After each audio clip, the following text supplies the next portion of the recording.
Nous allons dans cette troisième partie de la séquence numéro 10 nous intéresser à la notion d'angle opposé par le sommet.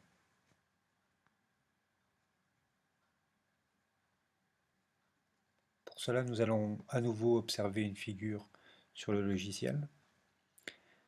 Sur cette figure, nous observerons deux angles marqués en rouge. Un angle nommé BOC, que l'on peut également nommer COB.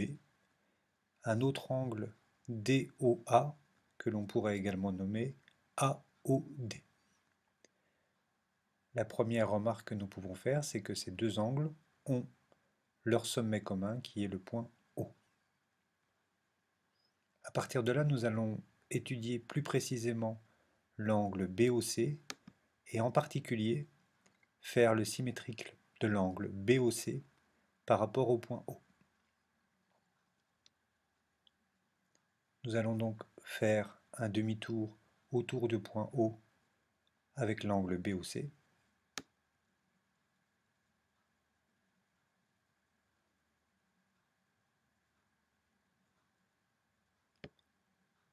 Nous pouvons observer qu'à l'issue de ce demi-tour, le symétrique de BOC est en fait l'angle DOA.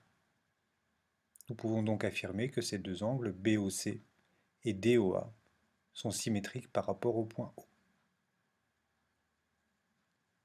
Et bien dans ces conditions, si deux angles sont symétriques par rapport à leur sommet, ici en l'occurrence O, et bien nous pouvons affirmer qu'ils sont opposés par le sommet. De la même façon, nous avons sur cette figure deux autres angles opposés par le sommet.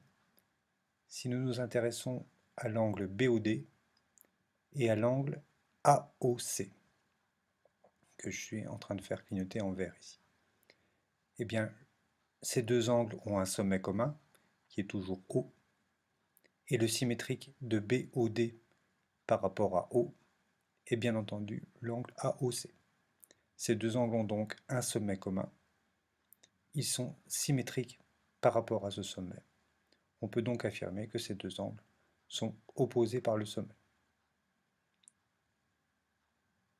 On rejoint donc maintenant la partie cours. Et bien voici la définition d'angle opposé par le sommet. Définition. On dit que deux angles sont opposés par le sommet s'ils ont le même sommet et s'ils sont symétriques par rapport à ce sommet commun.